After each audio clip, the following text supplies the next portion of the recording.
அனைவருக்கும் வணக்கம். சிம்மராசினியர்களுக்கு நிகழ்ந்து கொண்டிருக்கும் மார்ச் மாதம் 8ஆம் தேதி மகா சிவராத்திரி மிக விமர்சையாக கொண்டாடப்படுதுங்க. இந்த மகா சிவராத்திரியை பொறுத்த வரைக்கும் உலகமே வியந்து பார்க்கும் மகா சிவராத்திரி அமைய இருக்குதுங்க. இந்த மகா சிவராத்திரியினுடைய கதை என்ன, சிம்மராசினியர்களுக்கு இந்த மகா சிவராத்திரியான இன்றைய தினம் என்ன மாதிரியான, சிம்மராசினியர்களுக்கு இந்த மகா சிவராத்திரியான இன்றைய தினம் மேலும் என்ன மாதிரியான நன்மைகள் எல்லாம் ஏற்பட இருக்குது, குறிப்பா இன்றைய நாள்ல சிம்மராசினியர்கள் கிரகங்களுடைய சஞ்சார நிலைகள் என்ன என்று பார்க்கும்போது உங்களுடைய ராசிக்கு 9ஆம் இடத்தில் குரு பகவானும், 7ஆம் இடத்தில் சனி பகவானும், 8ஆம் இடத்தில் ராகுவும், 2ஆம் இடத்தில் கேதுவும், 6ஆம் இடத்தில் செவ்வாயும், 7ஆம் இடத்தில் சுக்கிரனும், 8ஆம் இடத்தில் புதனும், 7ஆம் இடத்தில் சூரியனும் சந்திரனும் இணைந்து சஞ்சரிக்கிறாங்க. இந்த கிரகங்களுடைய சஞ்சார நிலைகளின் காரணமாக என்ன மாதிரியான நன்மைகள் எல்லாம் ஏற்பட இருக்கு, கிரக நிலைகளின் ரீதியாக அமையிருக்கும் சாதகங்கள் என்ன, பாதகங்கள் என்ன, மேலும்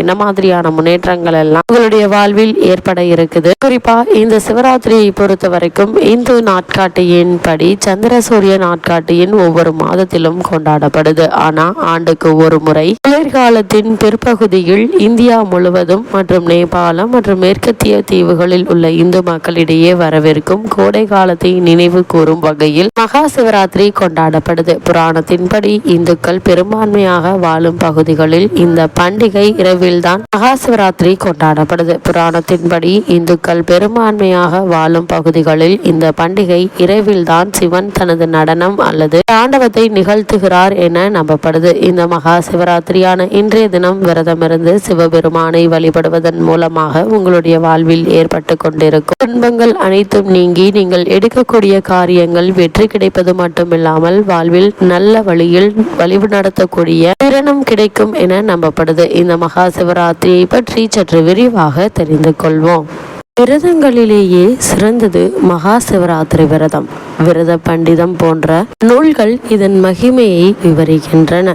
மகா சிவராத்திரி அன்று ஈசனை தரிசித்தவர், விரதம் இருந்தவர், பூஜை செய்தவர், சங்கல்பம் செய்தவர் எல்லோருக்கும் நற்கதி கிடைக்கும் என்கின்றன புராணங்கள். இந்த ஆண்டு மார்ச் மாதம் 8ஆம் தேதி வெள்ளிக்கிழமை மகா சிவராத்திரி வரவுள்ளது. அன்று இரவு 8 மணிக்கு தொடங்கி மறுநாள் காலை 6 மணி வரை 4 கால பூஜை நடைபெற உள்ளன. அப்போது சிறப்பு அபிஷேகங்கள், அர்ச்சனை, ஆராதனைகள், போற்றுதல்கள் போன்ற வைபவங்கள் நடைபெறுவது வழக்கம். கூடவே 5 யோகங்கள் ஒன்று கூடும் சிறப்பு நிகழ்வும் ஜோதிட ரீதியாக நடைபெற உள்ளதாக கூறப்படுகிறது. இது 300 ஆண்டுகளுக்கு பிறகு நடக்கும் ஜோதிட அதிசயம் என்கின்றார்கள் ஆய்வாளர்கள்.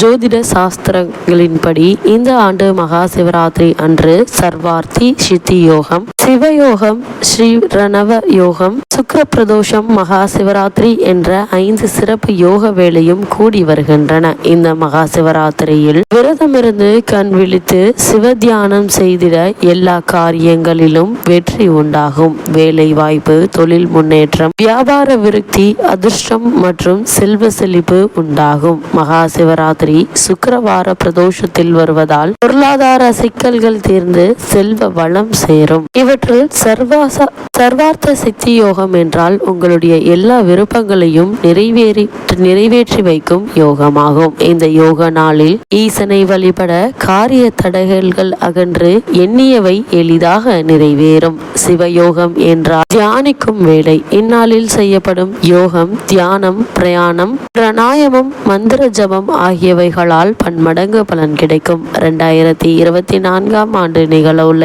இந்த மகா சிவராத்திரி நாளன்று முழுவதுமாக சிவயோகம் என்னும் அற்புத வேலை கூடி வருகிறது. ஸ்ரவண நட்சத்திரம் சனி பகவானுக்கு உரியது. இந்த நட்சத்திரத்தில் எந்த நல்ல காரியம் செய்தாலும் அது மங்களகரமாக முடியும். இந்த மகா சிவராத்திரி நாளில் சனி பகவானையும் அவரை வழிநடத்தும் ஈசனையும் வழிபட்டால் உங்களுடைய தொழில், வியாபாரம், பதவி உயர்வு போன்ற விஷயங்கள் திருப்தியாக அமையும். மேலும் உங்களுடைய ஜாதகத்தில் உள்ள எல்லா விதமான நவகிரக தோஷங்களும் நீங்கிவிடும். 5 யோகங்களும் ஒன்று கூடும் இந்த அபூர்வ மகா சிவராத்திரி நாளில் சிவ வழிபாடு செய்ய தவறாதீர்கள். சிவயோக வேளையில் நீங்கள் செய்யும் வழிபாடு ஈசனின் பரிபூரண அருளை உங்களுக்கு பெற்றுத்தரும். உங்களுடைய வீட்டை பாதுகாப்பாக வைத்திருக்கும். உங்களுடைய வாரிசுகள் நலமோடு வாழ்வார்கள். சித்த யோகம் கூடி வருவதால் விநாயக பெருமானையும் இந்நாளில் வணங்கி வேண்டும். இதனால் தொடங்கப்படும் சுப காரியங்கள் அனைத்திலும் வெற்றி உண்டாகும்.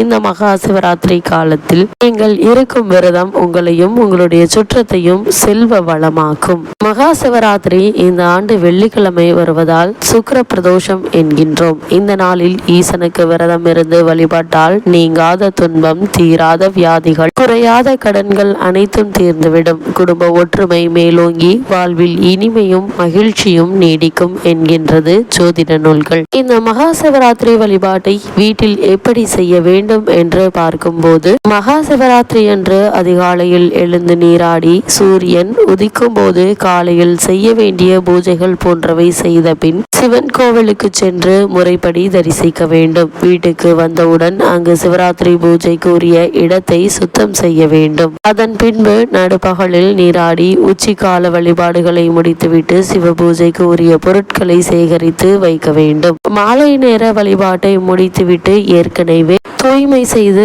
அலங்கரிக்கப்பட்ட இடத்தில் சிவலிங்கத்தை வைத்து ஜாமத்துக்கு ஒன்றாக 4 ஜாமங்களிலும் பூஜை செய்து வழிபட வேண்டும். அன்று இரவு முழுவதும் கண் விழித்து வழிபாடு செய்ய முடியாவிட்டாலும் லிங்கோற்பவ காலமாகிய இரவு 11:30 மணி முதல் 1 மணி வரை உள்ள காலத்திலாவது சிவ தரிசனம் செய்து வழிபட வேண்டும். இது தவிர இந்த ஆண்டு விசேஷ 5 யோகம் கூடும் நாள் என்பதால் முக்கியமாக இந்த 6 எளிய வழிபாட்டையும் செய்ய வேண்டும். அவற்றில் விநாயகருக்கு அருகம்புல் சாத்தி அவரை முதலில் வணங்கினால் சித்த யோகம் உங்களை சிறப்பாக்கும். இரண்டாவதாக சனீஸ்வரனுக்கு எல் தீபம் ஏற்றி இந்நாளில் வணங்க ஸ்ரீனவ நட்சத்திர வேலை உங்களுக்கு சுபயோகத்தை கொண்டு வரும். சுக்கிர பிரதோஷம் மகா சிவராத்திரி நாளில் வருவதால் நந்திய பெருமான் வழிபாடு நலம் சேர்க்கும். சர்வாதி சித்தி யோக நாள் என்பதால் இந்நாளில் குலதெய்வ வழிபாடும் செய்து பித்ருக்களின் ஆசியால் வெற்றி பெறலாம். மகா சிவராத்திரி நாளில் இடர்களையும் பதிகங்கள் பாடி ஈசனை தொழ வந்த தீவினைகள் நீங்கும். வரவிருப்பவை நலமாக அமையும். அடுத்ததாவதாக சர்வ யோகங்களையும் அருளும் இந்நாளில் 4 கால பூஜைகளையும் கண்டு தரிசித்தால் இகபர இன்பங்கள் யாவும் சேரும். மேலும் மகா சிவராத்திரி அன்று அகோராஸ்திர பூஜை செய்தால் உங்களுடைய வாழ்க்கையை பாதுகாப்பாக சிறப்புடன் அமையும்.